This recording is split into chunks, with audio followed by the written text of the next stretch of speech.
Assalamualaikum warahmatullahi wabarakatuh. Waalaikumsalam warahmatullahi wabarakatuh. Gue ini langsung aja ada banyak sekali berita yang dalam sepekan ini ngederedet gak ada henti. Yang pertama lah, ini beberapa hari lalu seorang ABK kapal Oh iya, ditangkap karena si kapalnya itu membawa 2 ton sabu. Yang menjadi highlight itu ada seorang anak namanya Fandi Ramadan. Dia tuh baru 3 hari kerja katanya di situ. Dia nggak tahu apa yang dibawa dan semua yang di kapal itu dihukum mati. Pendapat Pak Guru dulu soal statement pertama itu. saya tuh dapat kabar dari pihak yang punya otoritas, tapi saya tidak sebutkan ya, karena dia juga nggak mau disebutkan. Jadi bahkan pihak yang punya otoritas juga tidak berani ngomong gitu. Nanti boleh disampaikan, tapi jangan bilang-bilang dari saya gitu. Nah dia tuh ngomong kayak gini, di Indonesia tuh kalau ada kejadian penyelundupan penyelundupan narkoba masuk ke Indonesia, misalkan bawa 10 ton gitu ya. Nah, 1 tonnya tuh dikasihin ke polisi. Terus sama polisi tuh nanti ditangkap, kemudian diwartakan kemana-mana, kemudian disebutkan bahwa kami berhasil menggagalkan penyelundupan 1 ton narkoba. Gitu. Nah, tapi 9 ton yang lainnya tuh sengaja dilepas. Itu kayaknya rahasia umum deh. Oh itu rahasia umum ya. Emang sih itu rahasia umum. Itu rahasia umum. Tapi maksudnya saya tuh dapat cerita tuh langsung dari orang yang ada di bagian itu. Nah, jadi dia tuh bilang, tapi saya nggak bisa mengkonfirmasi kan saya tidak ada di sana gitu. Saya juga tahu dari cerita-cerita film aja gitu.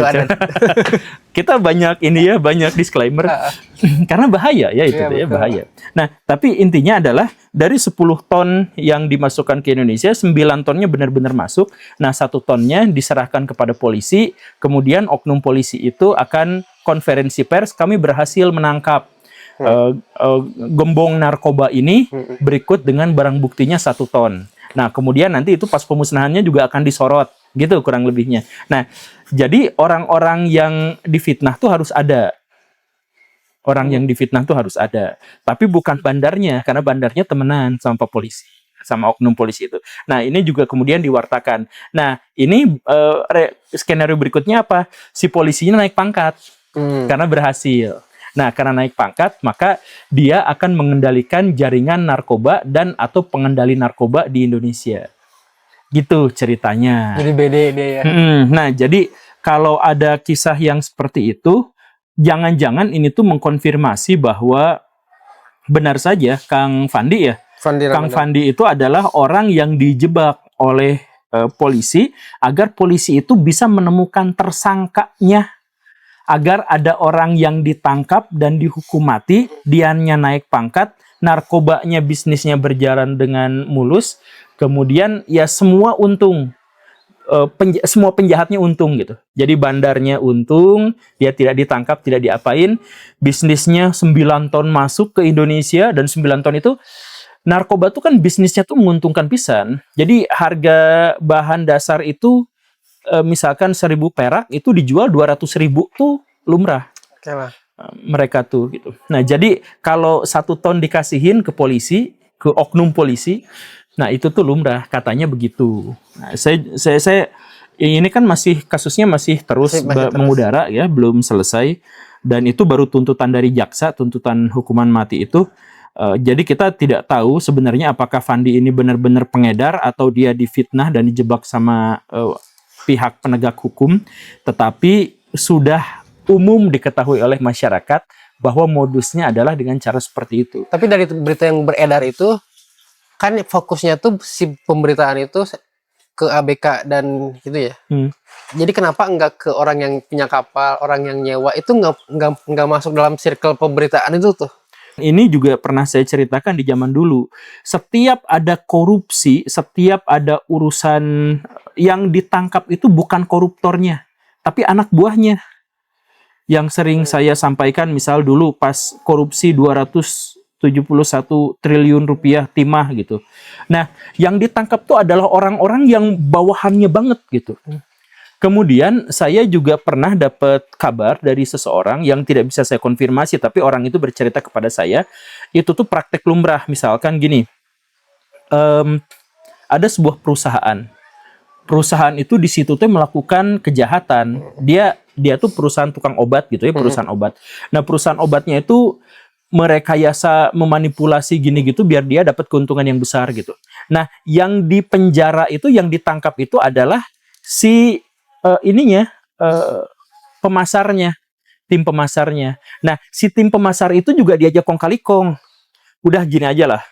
Si tim pemasarnya tuh diomongin sama bosnya tuh gini.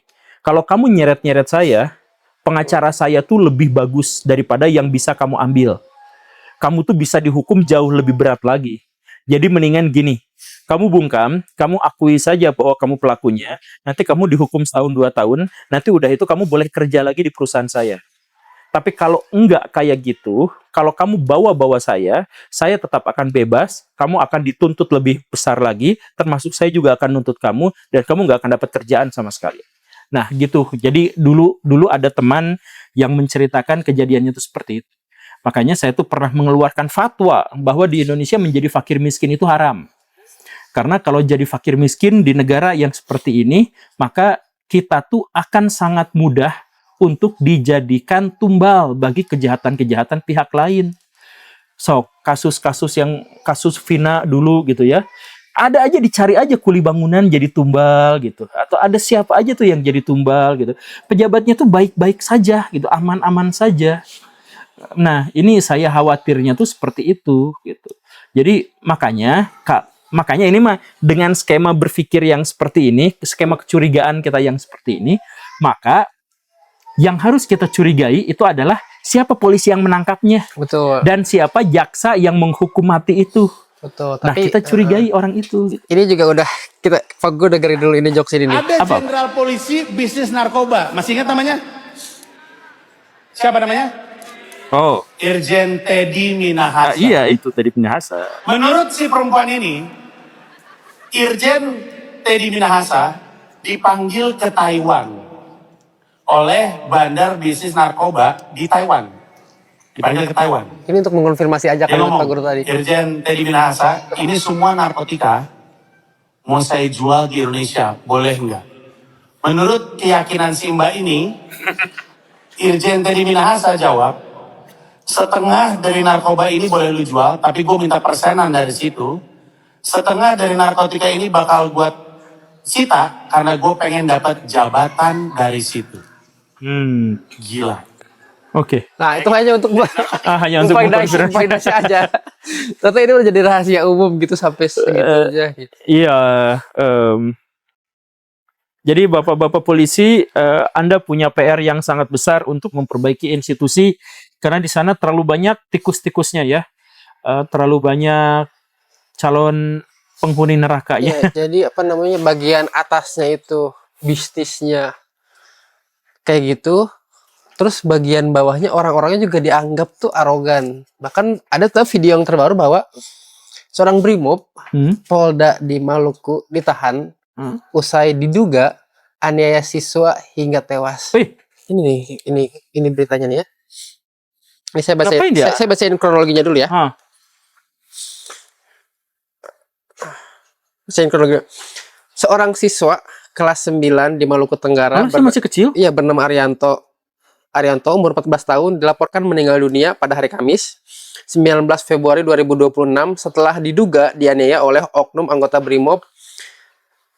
Peristiwa ini terjadi bermula saat korban tengah berboncengan motor bersama kakaknya berusia 15 tahun. Dihentikan di kawasan RSUD. Korban diduga dipukul menggunakan helm oleh pelaku hingga terjatuh dan mengalami luka serius dan akhirnya meninggal. Sudah sampai segitunya dia. Aduh. Iya.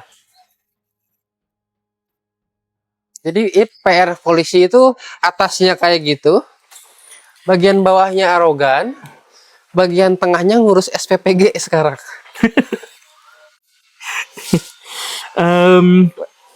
Iya. Sebagai institusi yang punya slogan melayani masyarakat.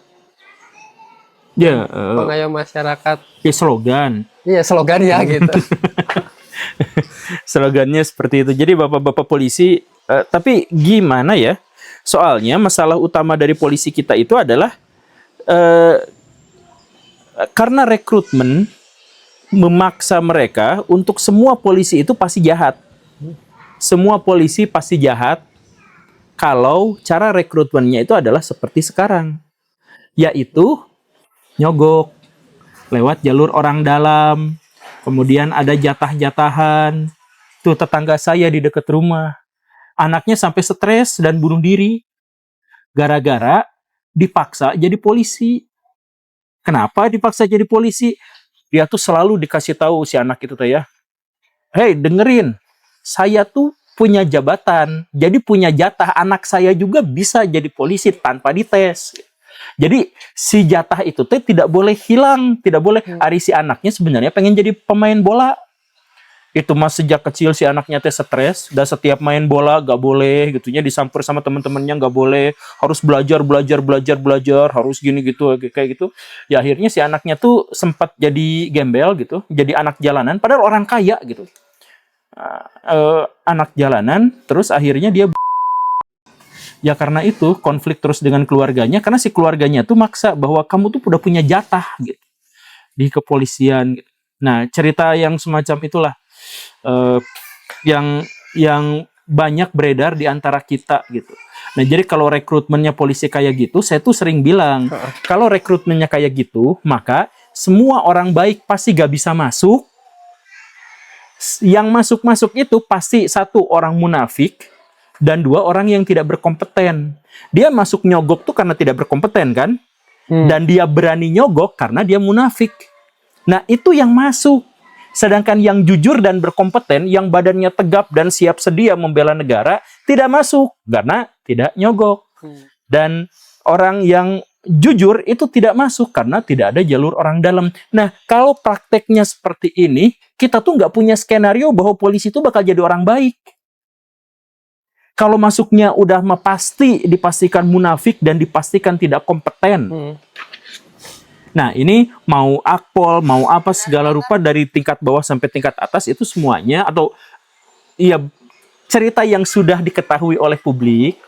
Benar kan ya rahasia umum ini mah ya? Rahasia umum. Rahasia umum. Nah, kalau karena rahasia umum ya begitulah. Jadi tapi apa karena jadi rahasia umum jadi mereka juga cuek-cuek aja? Harusnya kayak gitu sih ya. Enggak, maksudnya gini, ini tuh sudah jadi rahasia umum tapi didukung oleh semua pihak. Sok misalkan ya kita marah-marah gitu kayak gitu. Tapi tetangga kita kalau mau ini gitu sama. Itu teman saya TKW. Kenapa saya tuh TKW? Jadi saya tidak mau anak saya tuh kerjaannya tidak jelas. Maka dia tuh jadi TKW untuk mengumpulkan uang sebanyak-banyaknya agar bisa nyogok, agar anaknya bisa masuk ke situ. Jadi dia tuh katanya butuh uang tuh 300 juta. Butuh 300 juta. Jadi dia kerja keras di Taiwan, di Hong Kong, di mana-mana biar dia bisa nabung dan akhirnya anaknya tuh bisa nyogok, bisa masuk ke instansi itu gitu. Nah, jadi si anaknya tuh gak mau. Karena si anaknya tuh subrek keras saya. Tapi dipaksanya tuh gila-gilaan. Itu konflik antar orang tua dan anaknya tuh aduh. Nah, tapi di satu sisi saya juga agak dilema secara pribadi karena kalau kenal deket ya berarti baik itu mereka tuh sebenarnya membantu. Makanya baraya haram di Indonesia jadi orang miskin mah. Tapi kan yang memiskin kita gak bisa jadi apa-apa gitu. Tapi banyak yang bilang bahwa negara itu yang memiskinkan, jadi katanya nggak bisa kaya-kaya. Oh iya, negara memiskinkan juga benar. Negara memiskinkan benar, tapi mereka itu mengklaim membuka 1 juta lapangan pekerjaan dari MBG. Ya. Baiklah Pak Polisi. Baiklah. Tapi Pak Polisi, saya yakin Pak Polisi sekarang mah tidak akan marah kalau dikritik seperti ini teh. Karena mereka juga tahu itu teh memang fakta. Jadi ya udahlah. Enggak, dan yang dilema itu adalah polisi-polisi yang kita kenal itu polisi-polisi baik soalnya. Iya nggak sih? Yang kita kenal ya. Ya, yang kita kenal sejauh yang kita tahu. Sejauh ini yang kita tahu. Iya. Jadi kayak ada Pak Polisi please lah. Ini saya bikin video mengkritik Anda, tapi secara pribadi saya ngerasa polisi-polisi yang saya kenal baik. Gitu. Tolonglah. Gitu ya Pak Guru. Terima kasih untuk hari ini. Sampai jumpa besok. Assalamualaikum warahmatullahi wabarakatuh. Waalaikumsalam warahmatullahi wabarakatuh.